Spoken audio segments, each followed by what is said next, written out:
Ako si Julian Archeda Borcelo, 34 years old. Istar ako sa Rizal Ilaya Street, Zone 4, Poblacion, Cabanatuan, Iloilo. Ako isa ka mushroom farmer sa Cabanatuan.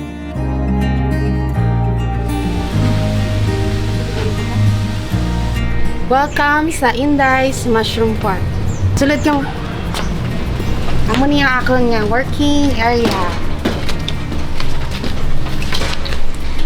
Sa akin nga working area, diri ako naga-ferment, naga-bagging, kag naga-steam kang akin nga mushroom.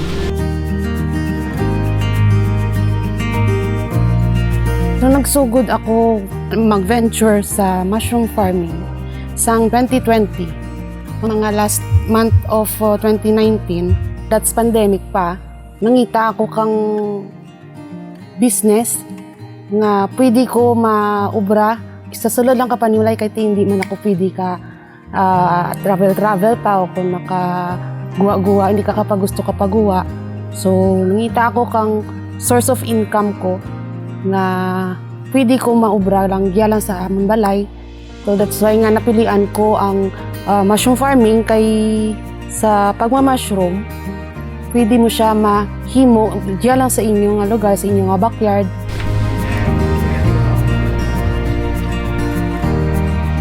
Sa una ako nga patubo kang mushroom, siyempre ang mga tao na doon na ni maguhan sila. Do hindi pa gawa kilala kung ano ang klase ka mushroom diyan ang ginabaligya ko. Kung siyempre ang mga tao may mga doubts kung edible ba siya or hindi. So sa sige-sige ko lang nga nga pakilala ka mga mushroom, amo ka daha, amo ka pagdaha, amo ka ano. Siyempre ang gina-consume ko man yung mushroom na share ko man sa iban para nga maman-andaman kung ano ang mga benefits na kadya sa health. That's why nga sa dayon ko nga pakilala ko kananda. Siguro sa word of mouth man nakakilala rin sa darayon ang mga mushrooms ko na gina-produce. Duro gid ang health benefits ka aton ng mushroom kay low calories kag no sugar gid siya. Tapos sa kanya research, ang mushroom daw luwas sa mga tablet, sa mushroom ka lang makakita kang vitamin D na kinanglangan natin sa ating lawas.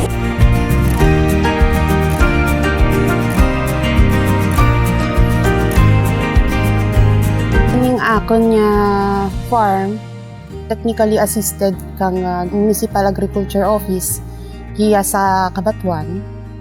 Kag member ako sa Cabanatuan Organic Farmers and Practitioners Organization. Sindaman ang nagbulig kanaken technically sa pag-grow ko kang mushroom organically. Ang una ko nga gina-produce is white oyster mushroom.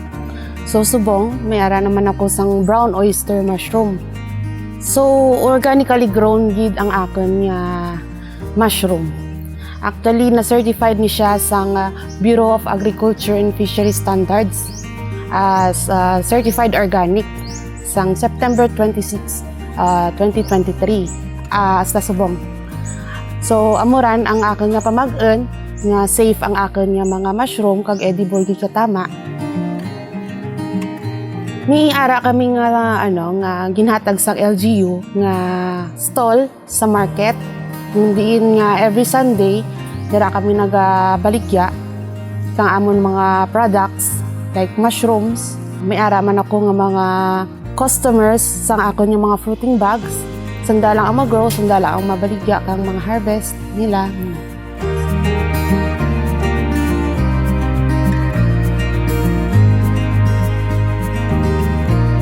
So makasan ko nga nami ang akin nga production anay kang akin nga mushroom kag amora ang pagbaligya ko. So kaluy-an man nami man ang resulta na duro man ang gabakal pati akin mga fruiting bags, mga binhi ko nga ginanghimo may gabakal man gawa sa akin nga mga fresh mushrooms.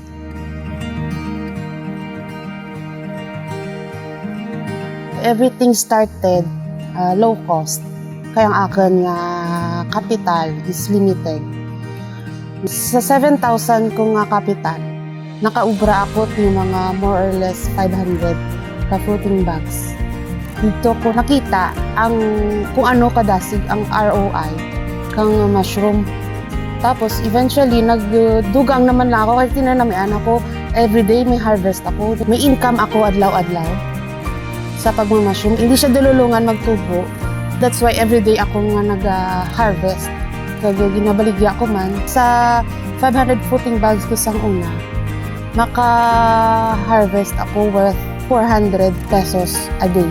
May mga recordings man ako dyan. Halin sang November, naka-income ako sang 30,000 within 15 days lang sa first flushing kang akin ng mushroom.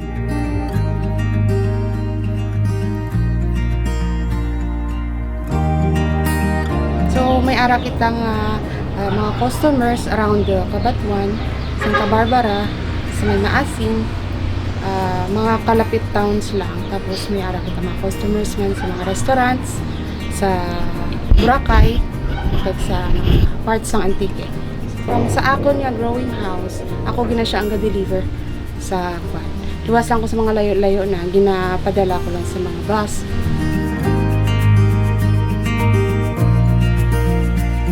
So ang una ko nga step sa akin nga pag-mushroom, nag-collect ako kang mga waste materials lang, kang mga lumber yards. So ang iban ginahatag man lang kay ti-waste na lang nila. Tapos ako niya ginakwarta ko na siya, ginahimo ko siya nga substrate kang mushroom. Tapos ginadugangan ko na siya sang apog kag molasses kag pa. No? Amularan ang anang substrates. Ito na-process ko roman siya nga i-ferment ko siya. Kinanglan siyang ma-compost. Tapos amor dan pag-start ko kang bagging, kag gina-steam ko siya 10 to 12 hours sa aking pasteurization area. Kag amor da pagtanom ko kang binhi kang mushroom sa salad kang gin-steam ko nga fruiting bags. After natin i-steam ni sang 10 to 12 hours, so ginapabahaw natin siya for at least 24 hours. Kag amor ang pagtanom natin kang atin nga binhi. Ako man ang gaubra kang ako nga binhi. Kung di sa diin nga may crack corn, diyan namon ginatanam ang ginabuol namon nga binhi from mushroom. May ginabuol kami giya sa sulit yung mushroom. Kung di naman ginatanam dyan. Maputi na siya in time. In 21 days, maputi na siya. Kag ready na siya. Niyara kita nga ikisa nga bad days, especially sa finances, nga kinanglan mo kang additional capital para nga mag-expand pagid. Kay tigadal kaduro ang akin ng mga customers sa 5 years ko nga pag-farming kang mushroom. Gaisip ako nga mag-mita kang additional capital. Amuto nga nagparapit ako kay sa isa ko ka friend, and then gin-refer na ako kay TSKI. It was 2024 nga nag-start ako join sa TSKI with a starting capital of 15,000. Gin-expand ko ang akin working area para maka-ferment pagid ako kang mas duro pagid nga compost para sa fruiting bags ko. Additional ko man sa pagbakal kang mga materials, pag substrates para sa akin nga raw materials kang akin nga fruiting bags. Ready ron for incubation ang aton nga fruiting bags. In 21 days, makamang ni siya ang puti, ang may psyllium, makamang ni siya hasta diri, hasta sa mag-ready to grow rin ta na. Ang pinakaduro ko nga production lang is dyan sa mga 300 fruiting bags to 500 fruiting bags. Though dyan da lang balagalibot ang akin nga production. So since nga nagpa-member ako sa TSKI, nakabuligid siya nga maka-production ako ti duro. That's why nga nami ang akin talad ng harvest. May mga ara ko nga mga students nga mga hinablos. Mula ra nang ga-help ka nakin. During why sila sa klase, diri na sila ga kadto sa akon. Baylo kang andang Mamasahe kag balo ng dasanda nga schools. So gina-incubate lang siya for 21 days. Giya ko rin gina-incubate ang akal ng mga fruiting bags. Antes ko siya i-transfer sa growing house.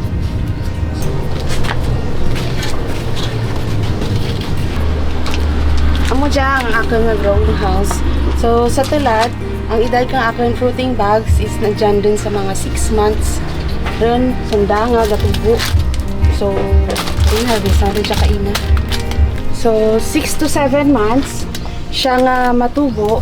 Ang lifespan kang mushroom is ara sa 3 to 6 months nga siya na nga pamunga. So, after sini, hindi natin siya paghihaboy kay pwede pa natin siya mahimo nga abono sa aton yung mga iban pa nga pananom. Luwas sa mushroom, nagaproduce pagit kami kang vermicompost para sa aton nga mga lingutang mga farmers.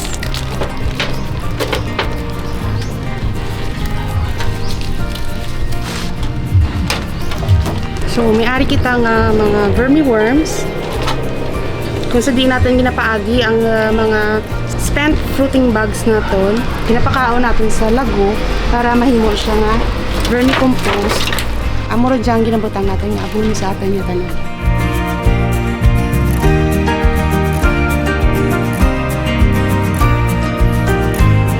After natin harvest, direkta na dayon sa mga customers natin. Ang mga customers natin, pwede nandaran isulad sa andang freezer for at least 3 days lang. Kinanglan makonsume nila dayon para sa freshness kang mushroom. Siyempre, sa mushroom farming, never-ending learning na da. Sa una, ako ang gina-training. Susubong ako na ang ga-training. May ara nga mga kapod ko sa mga farmers nga gakadto diri sa ako, naga-observe kung paano ako nag-ubra kang mushroom. Susubong, may ara na sila sang ilang nga mushroom farm. Why ko sandagi na turing nga kakompetensya. Actually, sandagan ni ang gabulig sa akon. Example kung why ako production sa araw ngayon. Di ako agapangayo kananda para i-provide ko sa akon mga suki ko man.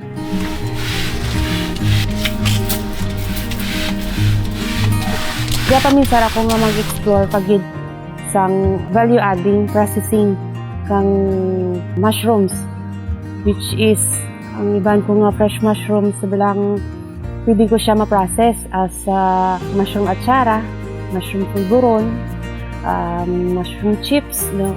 Ma-expand ko pa ang akin nga facility kag maka-put up kang processing area para sa fresh mushrooms.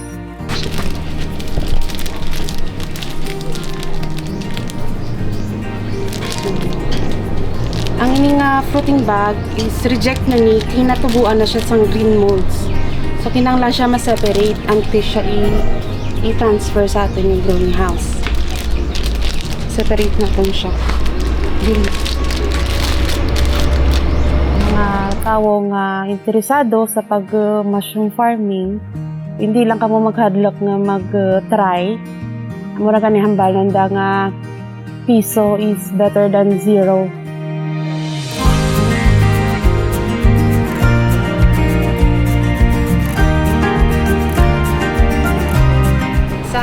Mushroom farming, so amo dya, mauti, makapoy, pero after kang pag-process, everyday harvest ka naman. So, everyday, payday. Ang TSKI, daw gina-compare ko sa binhi kang mushroom. Nga, ang binhi kang mushroom, isa gid ka factor para mabuhi ang akin nga negosyo. Amumaran ang ako nga pagturok sa TSKI. Nahimo man ang TSKI nga factor man sa pag-expand man kang akin nga business. Thankful gid ako kay naging member ako kang TSKI kag with the support and the services offered kang TSKI, nagahandom ako nga maungwad pagid ang akin nga business. thankful gid ako sa Ginoo kay miara balang nga mga blessings ng balang nga pareho sa mushroom do nagaulhot lang ang mga blessings.